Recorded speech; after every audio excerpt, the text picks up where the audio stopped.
Hello and welcome back to Forza Motorsport 2023 with a new lap time series. Not a build series, mind you, because the build process is still the most broken thing in the history of ever.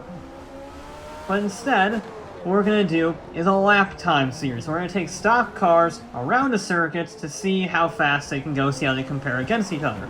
So we're not going to be fighting for a top position like we did in the previous build series. We're going to be fighting more in line with vehicle class and type, essentially. So, sort of like the Horizon 5 lap times that we did, those challenges where we're not necessarily competing for overall honors, just seeing how the different vehicles compare against each other. Now, I would normally do that at the Nürburgring, the Nordschleife, because that is the test ground of the world for performance cars. But they don't have that either. So, first idea, a build series, dead. Second idea, lap time series on the Nordschleife, dead as well. So I was feeling a little desperate, a little confused, don't know what I was going to do, don't know if I could do anything. And then I remembered that Car and Driver does their lightning laps every year at Virginia International Raceway Grand West Circuit. And yes, it's not as intense as the Nürburgring, but it's equally as technical and challenging, just on a smaller scale. And that's perfect. We've got over 300 road cars that are compared against each other. Most of them are in this game. And I thought that's just great to see what vehicles are the fastest. Exactly what I need. So that's what we're going to do. We're going to take the various cars that Car and Driver tested at their lightning lap and do our own series using those cars. Pretty simple, but I also think it's kind of effective. And our first vehicle today is actually the first Lightning Lap winner. The winner of Lightning Lap 1 from 2006 is the Ford GT. And this is a pretty darn good start. Yes, the vehicle is almost 20 years old now, so it's not going to be setting any records, certainly because of the suspension. The tires are so far behind, and the aerodynamics aren't exactly the most sophisticated. It's pretty much a retro homage to the GT40 of days gone by, and it's a glorious, one of the best looking retro cars ever made. It's simply stunning.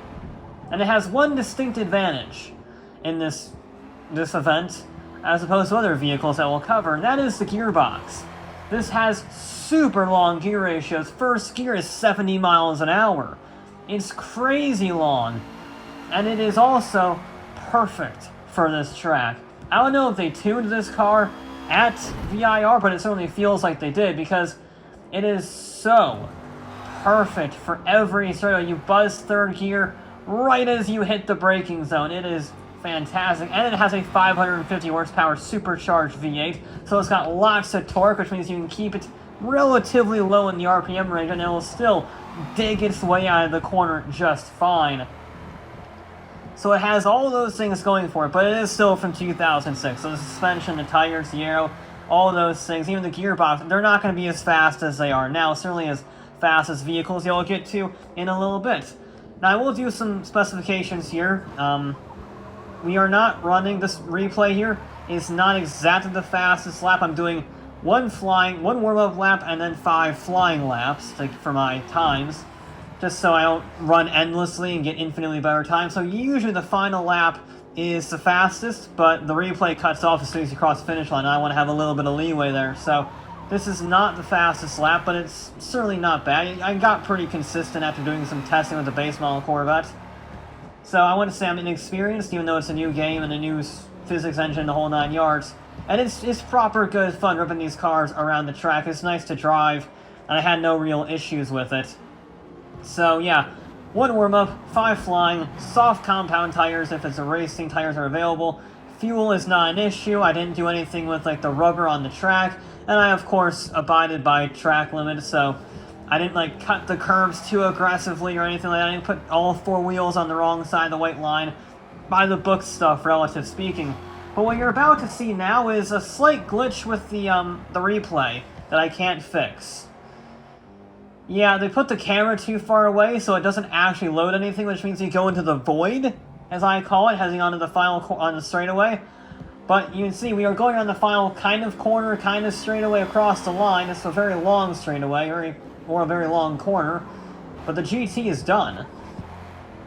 Our second car of the day is a lot faster and a lot more modern. The brand new Corvette C8 Z06, basically America's answer to the Ferrari 458 Speciale, which in my opinion is the last great Ferrari, so I will absolutely take that.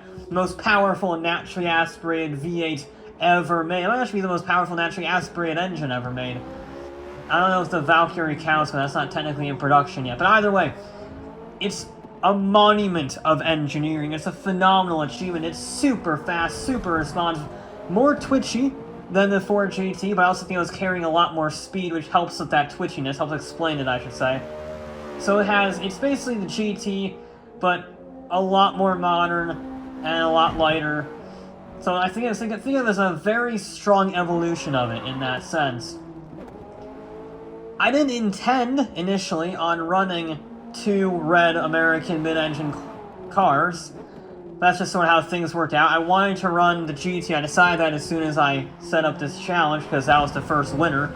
And the Corvette Z06 I didn't even know was in the game until I saw the car list, and as soon as I saw that, I just had to run it because I think it's a masterpiece, in all honesty. In the real life Lightning Lap, we'll get to the actual times in a second, it did seriously well in the real life Lightning Lap. Far better than cars that were exponentially more expensive. And you can see why. It's just so responsive. It turns in super easily, it brakes. You can brake really late on it. It's got a lot of power, but you have to run it really high in the rev range because it's a naturally aspirated V8. You don't get the peak 600 plus horsepower until you're basically at the rev limiter, sort of like a Honda S2000. And that means it's a real handful to chuck about through these corners. But it's a good type of handful. It's not like an SUV type of handful. It's fun, it's engaging. It makes you really push it to the ragged edge and a little bit more. It's a great driver's car, it really is. It also helps that it's fast. You can see there a little bit of rotation going on the corners. It was definitely less stable than the GT, and it's certainly less stable than the next car we'll get to. But there are not many corners left. In fact, there are 2, maybe 2.5. I'm still debating whether or not that start-finish line run is a straightaway or not, because it is technically a corner. But we go through the void of the Z06 for one last time, boot over the line over 145 miles an hour across the finish line. Very fast for an naturally aspirated car. That's good. That's a very, very good run. But I have to come clean. The final run of the day actually isn't run in Lightning Lap. Lightning Lap is only used for road cars sold in America. So racing vehicles, barring a few exceptions, are not run, and vehicles not sold in America obviously are not run. But I think that's a little boring. So for my third vehicle, I'm going to do 3 vehicles a week. Just, so 2 conventional cars that you see on the leaderboard, and then 1 car you don't see on the leaderboard. Probably a race car. Not a Formula 1 car or anything like that, but still a race car in some respect. Maybe a European-only car. We'll see how many of those show up. But just to add a little bit of spice, to add something interesting to the series, so it's not just a complete copy of Lightning Lap, add a little bit of my spice to it. And for the first vehicle of the new batch, I chose the Subaru Levoque, is that how you pronounce it? GT from the British Touring Car Championship. It's a touring car estate car. It's phenomenal. It actually got 3rd in the championship, by the way. I did some research before this. And it was seriously quick. It was like the 850R, but more successful, which is awesome. I think it looks great. I think it's got a great story. It's surprisingly oversteery. It must be rear-wheel drive. If not, it's got one hell of a aerodynamic balance to it. It's surprisingly oversteery for a touring car, but you can work around that oversteer, and once you do, it becomes so grippy it's on rails. However, it struggles on the straightaways. It doesn't have a whole lot of horsepower. It is a touring car after all. It's not like a NASCAR or anything like that.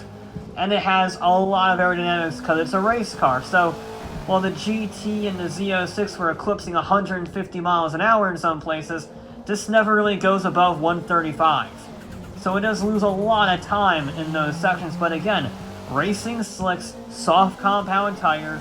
I'm not allowed to do any tunings. The suspension, the aero, the whole 9 yards like that are completely stock. The only thing I changed were the tire compounds from medium to soft to get the best possible lap time in that regard. And even without tuning, This thing is on rails. It is so nice to drive. It is so responsive. It's easy. It's very easy. And it's easy to be consistent while pushing hard. It is my favorite thing about it. Yes, it is probably the slowest of the touring cars in this game, but I really don't care because it's an estate car, touring car that was actually successful. I love the 850R because it was the pioneer, but it wasn't very successful. I think it only scored a few top 10s. But this actually did kind of good. It actually did kind of good, and we go through the void and across the line for the amazing touring car. And we move on to our admittedly right now very small leaderboard, with the Corvette in a commanding first place, 9 seconds faster than the Ford GT, although the Subaru does split the middle. Interestingly, the Corvette actually beats the Subaru around here. And it beats it handily 5 seconds. That is no small feat, considering how composed that Subaru was through the corners. But the Corvette is almost as composed and can carry almost as much speed, and on the straightaways it absolutely flies. Now you see on the right side of the screen the actual times for the Corvette and the Ford, and you will see with the Ford's time why I'm not using this leaderboard format ever again, because while the Corvette is surprisingly close to its actual time, it's only 0.3 of a second slower than the real-life car, or sorry, 1.3 seconds slower than the real-life car. The GT isn't. It's quite far off the GT. 12 seconds is a lot. So I don't know what it is with Forza. Again, all these cars are rentals to make sure that I don't have any unfair tuning advantage, and yet the GT just annihilated its real-life counterpart by a stupid margin. So, we're not going to reference the car and driver leaderboard. As fun as it is, I'm going to use it purely as a reference to see what vehicles I want to run that week. So, it's going to stay there, but it's not going to actually show up in the videos because I have a feeling it's going to be wildly inaccurate and not even worth comparing them. But there you go. That'll be it for this episode, and I'll be back with more